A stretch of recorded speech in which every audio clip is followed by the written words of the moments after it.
I'm not 100%. Yeah, Jeremy's a welfare queen. We're gonna get canceled. By the poor people. By the young Republicans. By the young Republicans. I don't think that's called a cancel. I think that's called a... It's called a win. Yeah.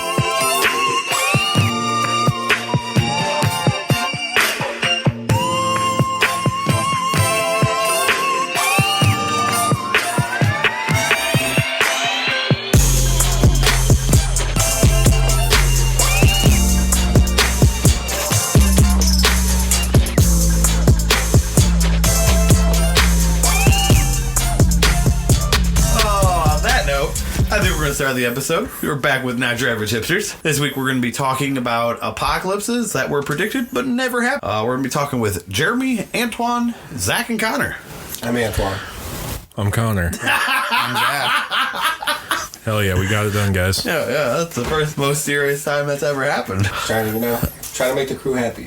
Trying to make the crew happy, I feel it. But yeah, I figured it was a good time to talk about apocalypses that while in the midst of an apocalypse. Yeah. Whilst in the midst of an apocalypse, let's talk about super soft apocalypse, by the way. Yeah, this was. I feel like this was really fortuitous because we're living in what's probably the closest to an apocalypse I've ever seen. I feel like this was meant to be, by the way, because like this episode has been canceled multiple times. Several times. Yes. And now at the point where we record it, we're in the midst of a mini apocalypse. Do we want to give a timestamp for context? Do we want to say we're in late March? 3/25 exactly. Yeah, and I'm sure everyone knows. You can't not know what's going on. Is there anyone in the country who's like not aware? Who's not aware that Rona is happening? No, so like the Amish. That's my call. Someone probably told them though. No, they got Mennonites, man. They're going back. They're like, yo, there's Corona out there. We're not going to. No. Here's the thing though. There's different types of Amish. There's Mennonites, like you said, that can use like cars and electricity. But you don't think like some of those are friends with like the real? A lot of them do commerce. I don't know. I'm not Amish. I think even the Amish know, generally. There might be like a couple people like down in some holler somewhere that don't know. Yeah. I can see some like guy in the middle of Alaska unaware of what's going on. Might not know. Yeah, Mountain Man Jim might not know. I feel like the only people who might not know really, like legitimately, are the people who are like preparing for this. Well, I've also... Are like the people who have a bunker and like 8 AR-15s and like a fucking pantry full of cans. I'm just saying it. There are at least a handful of husbands out there who feel completely justified to their wife after spending money on bunkers and guns and already buying all the toilet paper 2 years ago. I told you, the end of days is coming, and now look at us. We're gonna have to start building these walls. I'll tell you what. But you said it was gonna be a giant earthquake. Well, it's not, but I'm still prepared. I'm still ready. The mass buying of toilet paper still trips me out. I know we're done, but like how? I know we're done. This sounds like a bad joke, but apparently in Italy there was a similarly and even worse run on dried pasta. Hold on though. That's a consumable though. Yes, it's a like, dry it makes a little more sense, but it's a non-perishable consumable. That's like the start of a racist joke. No, yeah, that is. Come on, that was actively hilarious, you guys. But I sympathize with that. I'd rather have more pasta than more toilet paper. It was great. I thought it was hilarious. Don't get me wrong, the irony is with me all the way, but still, it makes sense though. I mean, I get the like I almost didn't even realize that it wasn't actually a joke. Like he's saying that really happened. As far as I know, that's totally true. Yeah. That was. I can imagine them telling grandmother crying because there's no pasta in the neighborhood at all. See, I mean, this just shows my like American ignorance, but I thought that more people like made pasta over there, like fresh pasta. Hand? Yeah. I guess I'm just like an idiot and don't know how they really live over there. But. Hey, that's like when I went. You watched a movie one time where a guy went to Italy to learn like how to make pasta. Yeah, I watched like The Godfather 2, and I'm like, oh, that's it. That's how everybody does it over there, huh? I went into the South in the summer, and I was like, "Hey guys, take me to where you guys eat." And they were like, "Yo, we just eat like Chick-fil-A and Taco Bell." Yeah, they take you to a Bob Evans. Well, this is fucking shitty. Like, I want to go somewhere like that's not in Ohio. They're like, "Well, we just mostly eat chain food." Yeah, you want what the fuck? We got a lot of Waffle Houses out Antoine, you wanted like the Guy Fieri, like diners, drive-ins, and dives. I'm like, "Yo, where's the spots at? Let's go get some shit." They did take me to one like Philly cheesesteak spot that was pretty dope that we don't have any of here. Yeah, but yeah, for the most part, they were just like you're an idiot. We just eat the same thing. Yeah. Like, okay, sorry guys. We call it checkers instead of rallies. I'm surprised they're not out of business. It needs to be an apocalypse for rallies. I like rallies. Their fries are good as hell. Rallies be making me sick as fuck, though. Every It's time I eat it. disgusting, but their fries are pretty good. Like, it hurts me. Yeah, It hurts my body. I've started, anytime I go there, I'll only get the fries, because the fries are good. Like, the if- fries are bomb. But, like, I used to get Big Bufords and shit. No.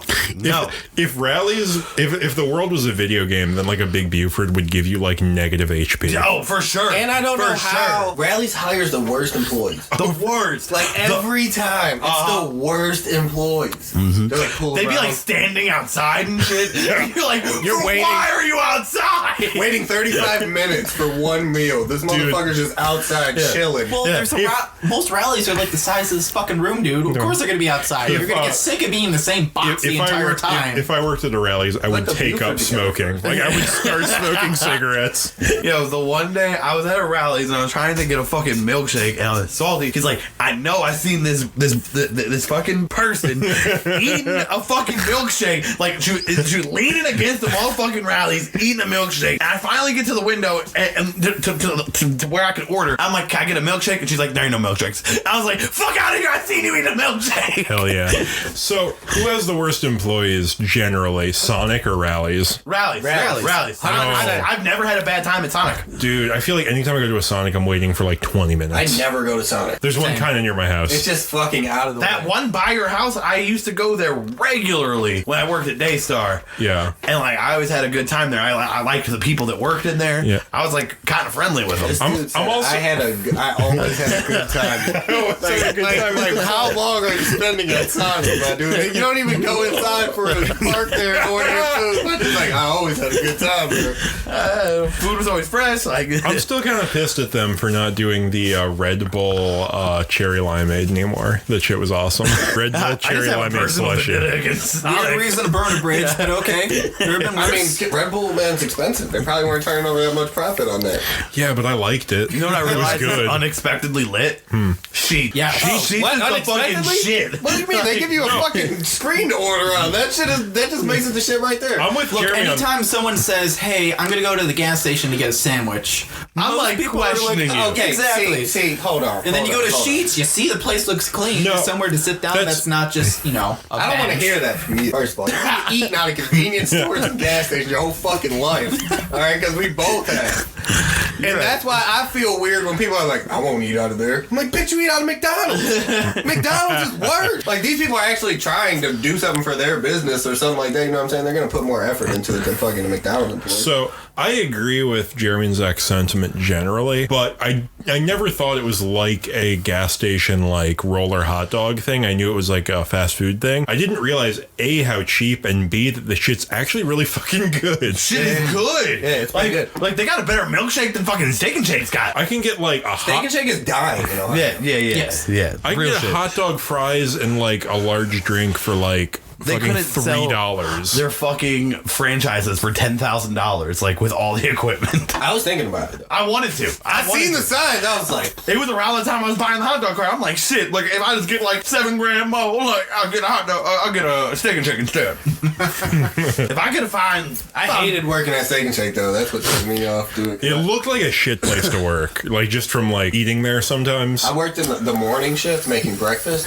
So, They sold breakfast? yo, Steak and Shake's breakfast way better than their burgers, right? Fresh eggs, like we used to crack them bitches fresh and shit. Damn. Good breakfast. But like it was the worst because it'd be 5 in the morning, and then this dude pulls up from his third shift job like, I want a triple cheeseburger. Yeah. So like I'm smelling cheeseburgers at 5 in the morning, but also making eggs and pancakes and stuff. And they make their employees run the drive-through. and Yeah, cook yeah. the dining room food at the same time. And at 5 in the morning, you're like the only person. Worst job I had. Yeah, that sounds pretty shitty. And their food's like not good generally. It passes for Like I've had the breakfast. You said the breakfast is pretty good, but like those fries are like limp. yeah, The fries are shit. Yeah, the fries Yeah. are garbage. Shit. But their one burger was pretty. They had two pretty good burgers. They had that Jalapeno Cajun burger. Cajun burger is pretty Not good. that good. I liked that Cajun burger. Kelly got you hip to it. You really liked it. I think. Kelly did get me hip to it. And they also had that Western barbecue burger that was pretty good. That's with the jalapeno crunch. I didn't even know they had a jalapeno crunch burger. If you would have ate it, you'd be like, this shit is good as fuck. They did it with chicken and bread. Now that we're done talking about the end the of apocalypse of the Steak Shake, I'll tell you what's an apocalypse. The day after I eat fucking Steak and Shake. Milkshake and cheese fries. Get the fuck out of here. I'm just going to go ahead and start off an apocalypse right now. Did you guys know that in 1910, the world was supposed to end because of Halley's Comet? No, but it doesn't surprise me. People thought that, not that it was going to hit us, but that Halley's Comet actually releases noxious gases, and it was going to poison the Earth, and it was going to kill everybody because of the gases that Halley's Comet was releasing. Can I ask who, really, pushed this idea? Because, Halley's Comet comes around, every 70, 80 years or 76 years, yeah. And it hasn't killed everybody beforehand, so why would that case in 1910 be so special? It was really just media. It was a worldwide panic ensued, stoked by media and such newspaper headlines as "Comet may kill all Earth life," said scientists. A group in Oklahoma tried to sacrifice a virgin to ward off the impending doom. In Oklahoma. And bottled air became a hot commodity. Bottled air. I hate people more and more all the time. They're trying to murder virgins And sell bottled air. Sell bottled air. That to me that reads as someone who doesn't really believe it, but is trying to make a buck. Oh, Like the no, bottled that's air 100% what that was. Oh yeah, he was on the come up. That shit He rocks. probably came up. Yeah, I'm a big fan of old scams of this era because I feel like people were so gullible that you could sell bottled air. Didn't you hear that Halley's Comet was going to kill us all with its gases? So I bought all this air. Yeah, you gotta be a real good salesman to convince people that they can't just bottle their own air once they hear what you're selling. So I got a bottle and a cork right here. No, you want my shit? It's from Colorado. It's from the Smoky Mountains, boys. Yeah. It's the freshest Christmas of all air. That's good. Do you have any word on what the backlash was and that obviously didn't happen? Oh no, it was just Kind of came and gone. came and gone, just like Halley's Comet itself. The Lion media was perpetuating this horrible rumor. The fake news hoax Democrats were out here saying the Halley's Comet, a wonderful comet, I might add. Well, it would have been the Republicans, but then there was a party alignment shift after that. Oh.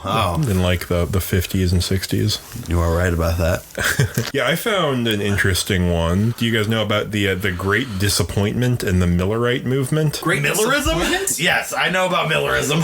Yeah, so it was this guy, William Miller, was a sort of preacher who started this weird, I guess nominally Christian sect that said the earth, when Jesus Christ would come to the earth in 1844, and that it would basically be like the rapture, all the biblical prophecy shit would happen. His first prediction was supposed to be in 1843. Oh, yeah? And then he was like, no, I did the math wrong. I did the math wrong. Yeah. And it was 1844 that... Yeah. Well, I found that the most interesting thing about this for me is obviously it didn't happen. Jesus Christ did not come at any point in 1844, as far as I know. And probably was here in 1844, and nobody knows. He was really pissed that no one figured it out. Yeah, he was like, "What the fuck, man? I thought everybody was gonna realize that I came." Well, he probably didn't say "What the fuck."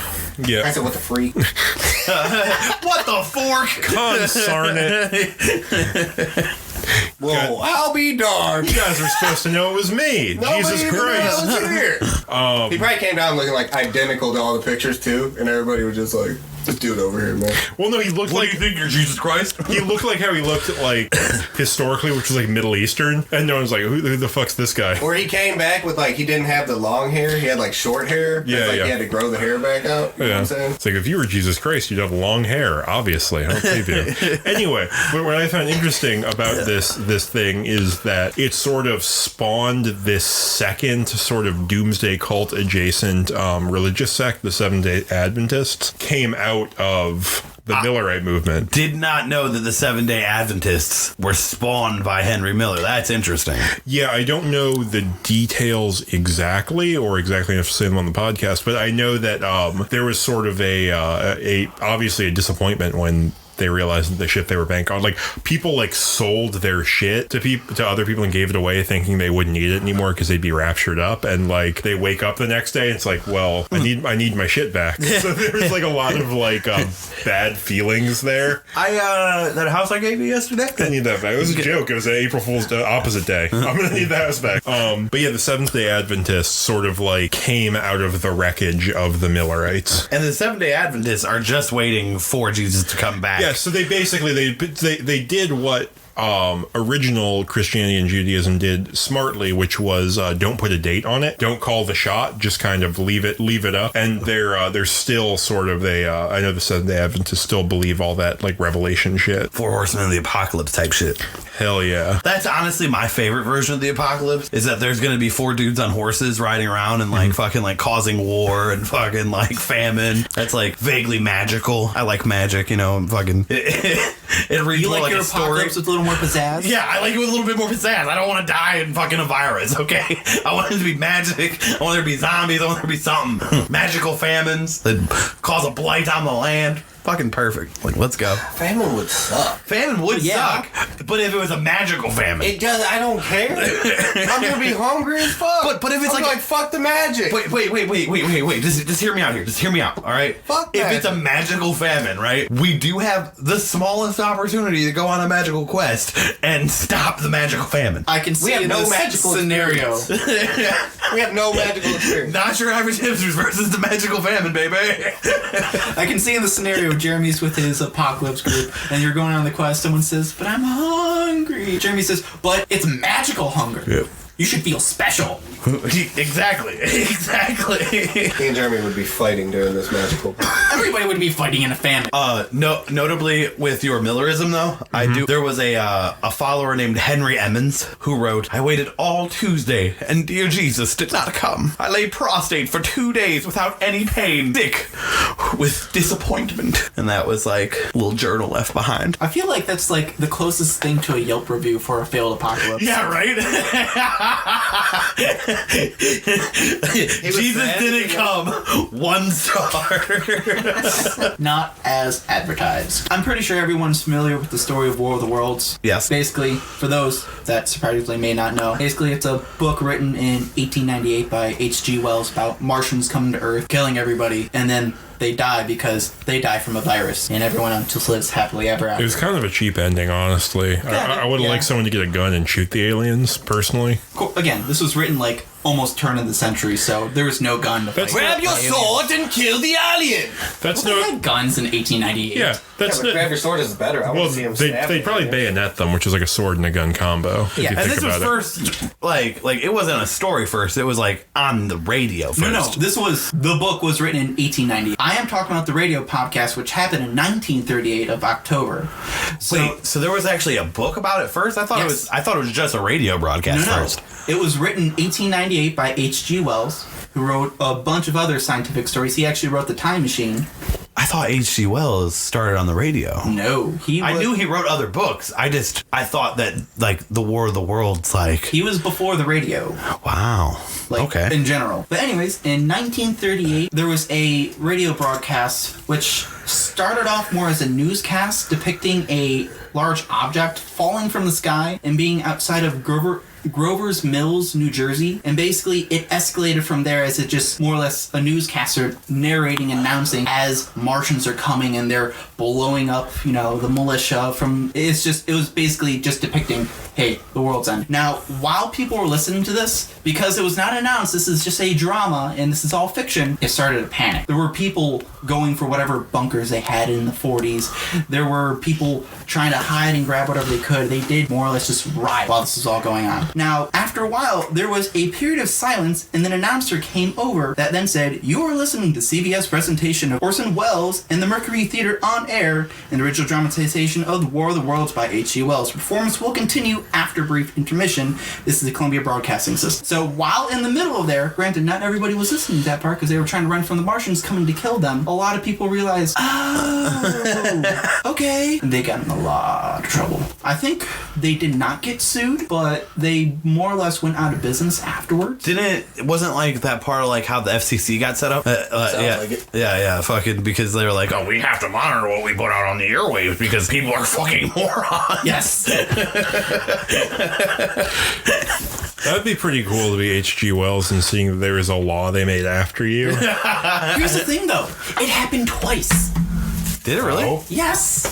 I think it was later in like the 60s. And it was, I don't know if it was in the U.S. or if it was somewhere overseas in Europe, but it happened twice, where two different groups of people thought Martians were coming to invade Earth and kill everybody. Not to mention that it was not only a law made after you, but a whole ass governmental department was made because of like something that you created. Like the FCC, fucking, that employs thousands of people.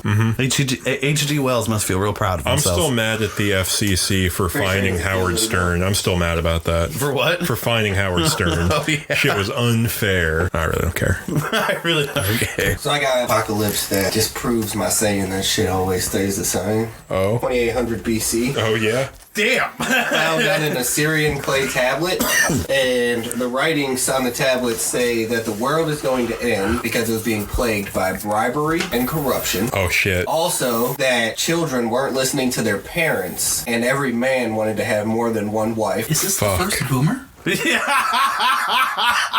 And A violent video BC game. boomer. every man wants to write a book, so this must mean the end of the world is The coming. kids won't get off my fucking lawn. Shit. All those dudes all they were doing was posting on clay tablets. Tried to hook up. They were on Syrian Tinder. I just thought it was funny that somebody like was out here preaching 2800 the world's about to end because these kids aren't listening to their parents, you're cheating on your wife, and all you guys want to be authors. That's hilarious. I'm the only author here. It was probably like it was probably specifically books though, like right, like he, because he was carving on a stone tablet still, so he was like angry at the new technology. You know what I'm saying? Yeah. Everybody wants to write on a book. Yeah, Everybody wants to write a book. It wasn't even books then, it was scrolls. Yeah. That's how they described it as a book, but you're probably right. It was just probably like a piece of paper. All these men who want to write on sheepskin vellum need to learn how to write cursive on stone tablets. Do you know how expensive papyrus is? They're not even teaching children in schools how to hammer on stone tablets these days. all these new kids know is write on paper, eat hot loin, not loins. I meant girded loins was what I was trying to say, but it still doesn't sound any better. I'm just gonna stop. But I will say though, that actually did happen like in the transition from, I think it was like the late 1700s to early 18, where there were adults that are upset because kids wanted to use paper instead of the slate boards with the chalk. That actually happened. They were Aristotle got angry about it, right? Like he was like, you guys aren't gonna fucking know anything. You're gonna be stupid because you write everything down. Yes. You don't have to memorize it no more. All 2800 BC Syrian men know is We've been trying it this time. not raise kids, be polygamous, write on paper, and lie. Yes. All right, you got the most complete version. And corruption. I mean, it just sounds like today, though. Yes. It really, shit don't change. Yeah, that's what I was like. Everybody's like, it's worse today. It's the same thing, just a different setting. Yeah. It's like now you just put that on the internet and like 1 million people see it instead of like, I'm sure like 8 people. Before, when you beat your wife, only 3 people could see it. Yeah, like literally. Like, And then if you trapped her in the Now house, only your kids would see it. Where there was like maybe 10 people who could actually read and write. So that's a very small community you're fucking writing that for. He was angry, yeah. Oh yeah. He was angry. Spent hours of his life. I'm gonna fucking tell the world about Make this sure shit. they know that I knew the world was about to end because of dumbass shit they doing out here. Okay, so have you guys heard of the True Way religious movement? No. All right, so not familiar. True way. it was headed up by a man named Chen Tao. It blended elements of Christianity, Buddhism, and UFO conspiracy theories. Hell yes. And Taiwanese folk religion. Chen preached that God would appear on a U.S. television channel 18 on March 25th, 1988, to announce that he would descend to Earth following week in a physical form identical to Chen. Following year, he prophesied millions of devil spirits together with massive flooding would result in mass extinction of the human population. Followers could be spared by buying their way aboard spaceships disguised as clouds sent to rescue them. Pretty much this dude was like a giant charlatan, and he was like, yo, Jesus is going to come back, and after that happens, we're going to flood the world with millions of devil spirits, and actual water order again. And the only way that you can get out of this is if you pay me now to get your soul on the spaceship that's actually a cloud. How much did the cloud ride cost? You know what? Hold on. I gotta look this up. Even if you suckered somebody out of $3, if you do enough people, that's still profit. So I'm just curious, how much would it cost to ride a cloud? Okay, so I'm finding out more about this. They had a uniform. They dressed in white, wore cowboy hats, and drove luxury cars. They also had to buy, to be a part of this community, you had to buy a home in an upper middle class area of South Garland. And roughly, the cult had 160 members. It doesn't say an actual dollar amount as to what they had to pay, but they had to at least buy a house and a luxury car. Okay, so this isn't a cheap cult. No, not at all. Not whatsoever. So basically, to get into the cult, you had to prove that you knew how to spend money and enough of it not to go broke. I guess. Well, You had to wear a cowboy hat. all of the homes went into Mr. Chen's name. Damn, you had to make Mr. Chen a fucking property millionaire so you could go to heaven. What happened? He went to prison.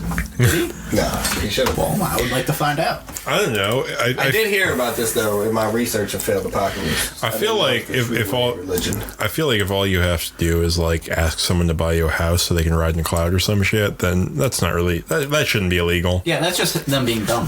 What? Okay, Yeah. so most of them just fell apart. They just left after Chen Tao was wrong the first time. Yeah. But then some of them stayed and continued to wear the cowboy hat. But instead of saying that they were going to go to heaven, or going to escape the world in a spaceship that was actually a cloud, they said that there would be a nuclear war between China and Taiwan that result in much death, but also God's arrival and God's plan to save the members. Did Taiwan even have nuclear capabilities then? I don't think Do so. they even have them now? I don't think so. So that just means China's blowing up Taiwan. No. I mean, there was going to be a nuclear war. we're talking at a period in time. I mean, this is even after that, where Cuba realistically had nuclear weapons, like a pretty small island nation. So True, but still. It's a valid question. Could they even do it? well, that's actually an interesting thought because I was looking. I kind of came on this thought when I was looking at sort of the eras of these different apocalyptic theories and stuff. And there becomes a point in history where it's no longer in question whether the world could end. It's just purely if it will. Because there's a point where there's enough nuclear weapons on the Earth for everyone to just glass everyone, and it no longer becomes a religious question as much as a practical one, which I thought was maybe not funny, but weird. A poignant point. Yeah. Pretty funny. I feel like if you're a religious one, it's just kind of a gimme to be it's nuclear weapons are, it's like the Revelation shit, it's Christ or whatever. Yeah. That's war, right? Yeah. Anything more to say about the True way? True way? No, I actively learned. Did only those 160 people believe this theory, or was it a more popular belief? It got some media attention, so it's unclear how many actually believed it. Do you think he hired a hacker to get himself on TV, and then the hacker wasn't able to perform and wasn't able to take over the radio or the TV station waves, the TV waves? I don't know. I know that. Because I feel like he had a master plan that just didn't plan out. I feel like he already Because, lived up if to the he master would've been plan able and to everything come- else was He just did get 40 icing on the families to cake. buy him a house. If he would have been on that fucking Channel 18 when he said he was going to be on Channel 18, he would have had so much of a following. The week after, when he was supposed to be Jesus. You're right. If he'd been able to take over the airwaves of Channel 18 and be like, yes, I am Chen Jesus. I will appear next week. Come see me at the Staples Center. Madison Square Garden. Tickets are on my website. If you'll just cash at me $5, you'll go to heaven. I promise. Yeah, so I feel like he had a plan to take over the airwaves and was not able to. So probably was a real disappointing day for him. Probably was a real disappointing day for him. Yeah, what was the year on this How do you again? think the families felt that day? They all had on Channel 18. Said 78. How do you think Channel 18 felt? You think they put up like extra security? Like, yo, we can't get hacked on YouTube. It was actually 1997. 1997. So that's interesting. That's the year Heaven's Gate like killed themselves. Is it really? Yeah. The purple people. Yeah, like, yeah. they dressed in purple with their Air Maxes on. Well, they did that right before they died. Like, I don't think that was their always uniform. Yeah. That was their transcending. Yeah. They Yeah, because they were gonna get a hitch a ride on the comet going by, right? I think that was another Halley's Comet one. I could be wrong though. They're hitching. I thought they were. Wait, has there been multiple Halley's Comet fucking doomsday how scenarios? couldn't there be? It's like such a weird thing to happen. Like if you don't know a lot about like astronomy. Look, Gemini's, bro, they're gonna end the world. Okay, I swear to God. They killed themselves because Mercury was in retrograde. Yeah. But no, I feel like if you don't know a lot about astronomy, then like the fact that there's like this new thing in orbit is kind of like it seems like a portent. It seems like an omen or something. Yeah. Okay. It, like realistic. Like I don't know if I'd believe it, but I can see how someone would see that and see like, oh, this is significant. It's the end of days. But yeah, I thought that was interesting because I feel like I might be putting too much onto this, but I feel like I haven't heard of any like major doomsday cult shit in this country since 9/11. We're all waiting for the government to kill us. Yeah, right. I feel like You know what? I'm surprised there wasn't like a doomsday cult that sprang up around like the whole fucking face eating. Well, there was a 2012 shit. Oh, the whole bath salt thing? but like the eating of the I face. feel like that wasn't guy. as serious. For some reason, that never read as serious to me. that was I don't know. pretty I fucking feel. serious. I feel like people like there were enough people out here that generally talking, believed like, that the world was going to That end really in didn't have 2012. like that didn't have a cult though. That didn't have like a charismatic leader face who was telling people to do things and having them buy houses for them and shit. I think we're over that. Yeah, I do. Yeah, but like Except for Scientology. yeah, that's true. Scientology is pretty much like what you're talking. No, Like, they're just not giving an end date. that's a big hole in the theory. You're right there. Which I guess And I think honestly the predicted apocalypses that never happened like 2012 are honestly more significant because that's like That's mass hysteria. Yeah, that's like mass 2012. hysteria. Everybody was like, "Yo, it might happen." I feel like The media was on it. We was on it. YouTube was on it. I was just hanging They out. made a whole ass movie about it. A movie was on, like Hollywood was like, "You right." I mean, that's all like History Channel showed. Yeah. It was like months of it. Like Discovery Channel, History The Channel, world's all gonna that- end all that next former year. TV. I wasn't really online back then, and no one in my orbit was really talking about that. And any like apart from joking about Oh, that's like that was like our deep time in the hole, man. We were out here trying to break the United States code, man. it. Fuck. I was You're on some definitely Da Vinci Code bullshit. I was definitely not a part. I remember actively saying like the world is not about to end. I think, yeah, because I was like, are people going to quit their jobs? I remember I was asking that a lot in 2012 because I wasn't quitting. It was like, I'm not going to quit my job or do anything like crazy. I forgot I was. Yeah. I was working at Verifast back then. I had a kid still. But I did quit my job that year. Was it because Well, for of, different reasons. Yeah. Was it because of the apocalypse? No, it's because I hated my job. Good excuse, though. is that the year you started revenue? Yeah. So I quit my job that year too. Damn. Because I went to work with them. Maybe the Mayans are onto something. That's when everything started to be a simulation, I think man. that's why that one held so much weight. Actually, now that you say it, is the Mayans. I forgot all about that. Dude, they part. didn't think it would get that far. They just stopped making dates. My dude, they just fired the calendar maker. They was like, "Yo, Yeah.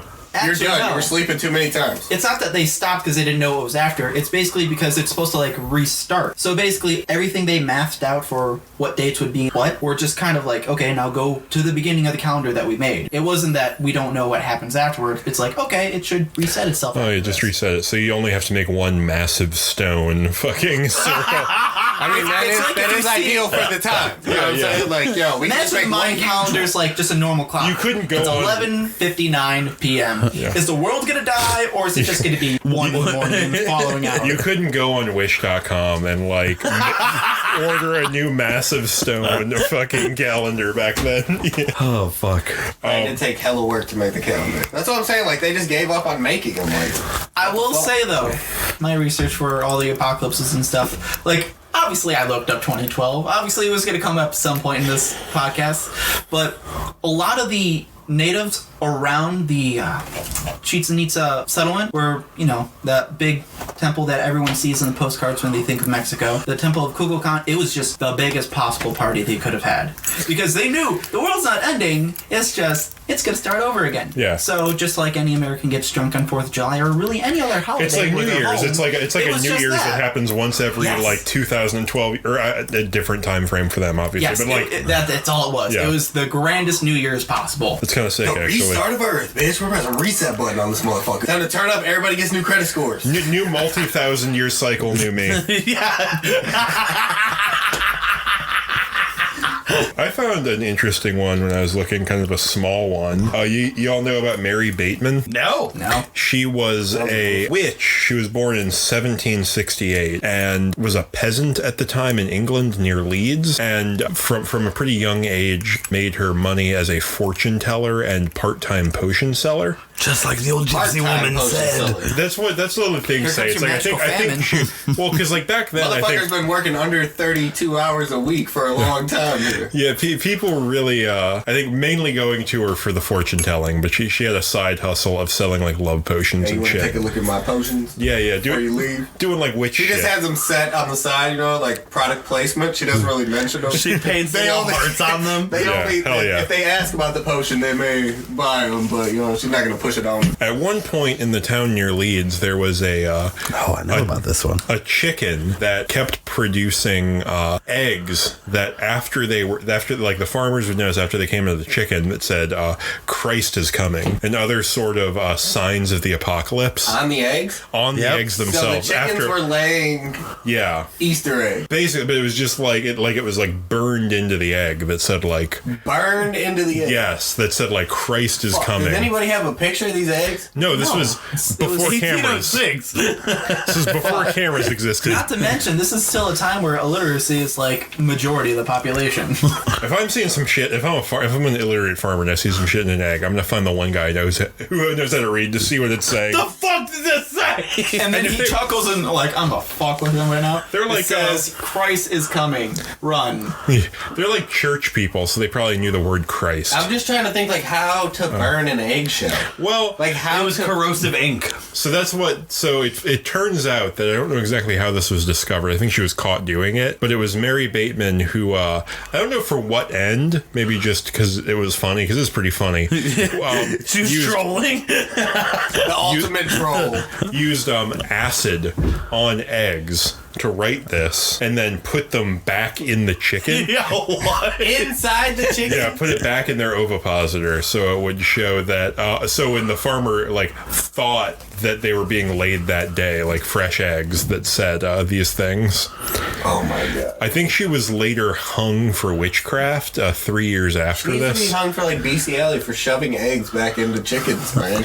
I mean, it's like not- it was all cool if you're just putting it back under the chicken, but shoving the egg back in the chicken just makes me not like her anymore. It's not humane, but it is pretty funny, and it did convince a lot of people for a pretty short period of time that the world was going to end because Christ was returning. She's kind of hilarious. Like she's like if she was around in the Facebook day, she'd be a meme lord. Like factually. She's like that Tumblr witch who was digging up human bones. Yo, what? Do you not remember that? No. It was like who was selling human bones online that she was like digging up from grave sites. Yeah. But they were like paupers' grave sites or whatever, so they weren't like caskets or anything. And she's like, "This is fine." Everyone's like, "What? No, you can't do that." This is fine, guys. it was I so- looked up the cottage laws of my state, and I'm allowed to sell these Yeah. on my house. No labels or anything. Yeah, like an internet witch, just like I'm selling bones. So that's who this person is in like 2016 or like 2014 or whatever. That's her reincarnated. Yeah, exactly.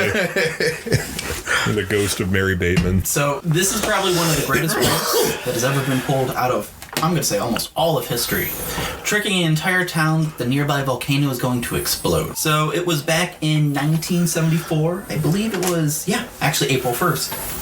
In Alaska. Nice. A group of guys, along with the main planner for it, which was Oliver Porky Bicar, basically climbed up the volcano along with a bunch of like old used car tires, and they lit the tires on fire, which then produced yeah. a lot of black smoke coming from the vent of this volcano, which is supposed to be dormant. Now, in addition, they also made a giant April Fool's sign spray painted in the snow for anybody that would fly over. Now, they had notified the police. They had notified the Alaskan Aviation Commission, but they didn't notify the Coast Guard. So as a result, the entire town went into a panic, thinking that everything was going to be washed over in lava. That is hilarious. Now, it took them 3 to 4 years to plan it out, and because they went through the proper channels, by the way, the Alaskan Aviation Committee, or whatever their acronym is, they gave them the okay. They didn't tell them no. They didn't say what you're doing is illegal. They just said, go for it.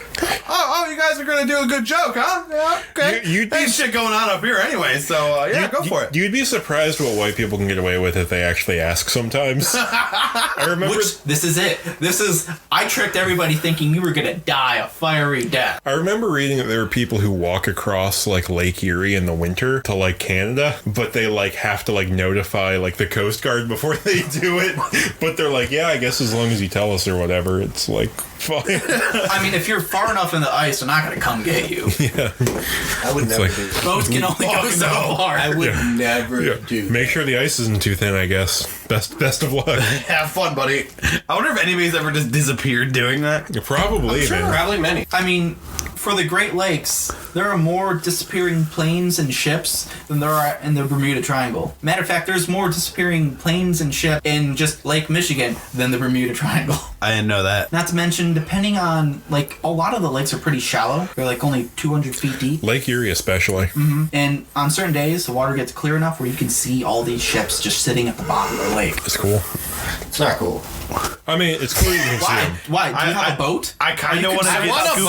boat. I want a boat. But I was thinking about it the other day, like, yo, if I'm out there on my boat, I'm by myself, and I'm just like...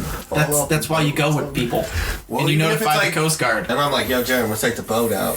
And we go out, and it's like bad weather or something. We could just disappear. In the I feel Or if like- it's bad weather, you just don't go I out. want a funeral. I feel like if I bought a boat for, like, one of the Great Lakes, I would just feel like I'm pretending. Like, this isn't the ocean. I mean, it's still a boat, and like... Oh no, don't get me wrong. The waves can still get pretty bad when you're like far enough out in Lake Erie. Yeah, I heard about people getting their boats flipped and shit, like not taking heed to the 5-foot advice. waves don't sound too bad when you're on shore, but when you go out in there and you see the boat going up 5 fucking feet down, you get a little concerned. It's like those guys who surf on the lake. Like, Yes, That's real different. pretend. you're trying too hard, man. I kind of want to go hunt for treasure in the bottom of the lake. That'd be pretty lit. You want to scuba dive? Yeah, I've it's always it might been be terrified less to scuba dive too. You could If you open get a someone's company that cooler and works on, find like, some just ham sandwiches from like salvaging all the metal out 1982. What'd you say? I'm saying, if you get a company that just works salvaging all the material that goes down there, because, like, I mean, we do have some, like, freighting ships that come into Port The Fort. Edmund Fitzgerald. Yeah. Or you just Somewhere down there. You just go down Not there. to mention, and there meet the are Loch Ness ships from Monster. at least, like, the colonial period. Yeah. So, yeah, you know what? You might get your treasure. I might Look get some at fucking you. gold. I might get some gold. Not the balloons, but you might get a shilling or two. Yeah, it reminds me from a couple years ago. There was this AP oddity story that was there's this beach in France where like Garfield phones kept washing up on like old cord phones that were shaped like Garfield, and no one could figure out why. And apparently there's just like a sunk like freight thing in the ocean that like a specific current was just making all these fucking novelty phones wash up on this beach over like the course of years. Actually, something similar happened. It was a cargo. Fuck, what's The word? rubber duck ones. Yes, the rubber duck. Thank you for knowing what I'm talking about. Yeah, that So happened. basically, an entire crate of them fell in the middle of the Pacific, and they started showing up all around the world. Scientists actually use these ducks to understand ocean currents and determine, you know, how it all works. Yeah, so that's like real data about how like ocean currents work they didn't have before. That's crazy. Antoine, you got any more? I have one that says incomplete after reading my research, so I don't know what happened there. I must have been interrupted. But I have a little one though that I remember when I was in school that it was a 6606. I think it was Yes. like 2 days before. I remember that. My birthday. So specifically. 6606, yeah. I remember Around that was supposed to be the end point, of the I world. thought that I was going to get magic powers on that day. Word. Justifiable enough. You're right. Yeah. I was The like, world was going to end, and it was going to be because Jeremy received magical powers. At the age I of was going to 13. be the Antichrist. He was going to be out here just fireball. That At least was, you know you're not. if I'm remembering correctly, I think that was the time I was like a really annoying atheist. Oh, yeah. Like really like online internet annoying atheist, and I think I was just mad. Like, oh, people think this fucking number means anything. I remember because I was in Catholic school. I was in 6th grade at the same time too. So everybody in my class was like, "What's gonna fucking happen to us?" too. Yeah, we're in 6th grade. We're along with this. What's gonna happen to us? Is it okay if it's 4 6s? Does that change anything? Yeah. Yeah, no, that was me. I was like 6th grade. About to have magic powers, you guys. I swear to God. I was telling everybody that shit. And once I get them, I'm not coming back. A couple years later than Harry Potter, but Jeremy like, comes I knew it back. was gonna I happen didn't get magic eventually. powers. I got one last one I'm going to throw out there. His name was Harold Camping. This is more about like how many predictions at the end of the world this guy did. Okay. Tip to Harold. He wrote a book called 1994, and that was predicting that the world was going to end in 1994. That didn't happen. So then he predicted the end of the world 11 more times. Were they all books? Not all of them. Because I do like the fact that he wrote a book about it. That's very like, that's a lot of hustle. The rest of them were not books. They were just him being like, well, I did the math, and May 11th, 2011 is exactly 7,000 years after the biblical flood. So Maybe there might be another flood. Yeah, there will be another flood. That was his thing. That's why he had so many predictions, and then he would just blame it on like wrong math. Yeah, He yeah. would just come up with a new thing. That rocks. Yeah. So yeah, 12 times though. Harold Camping. Do you think he wasn't a believer? He was just like a scammer, right? What do you think? No, I think he was a believer, yo. Yeah? Because he only wrote the one He book. wrote one book, And the rest of it was just him talking to people, being and then like, the rest of it's him on 4chan, like, guys, the world's gonna fucking end May 11th, 2011. It was actually on 4chan. It would start saying that and then become the plot of the B movie or whatever the fuck people were doing back then. all right, well, I got one more. I got one more real quick one because it's not really real, but I wanted to throw this out there. Made this one? No, it's like it's hard to call it like. do we want to come up with our own predictions? No.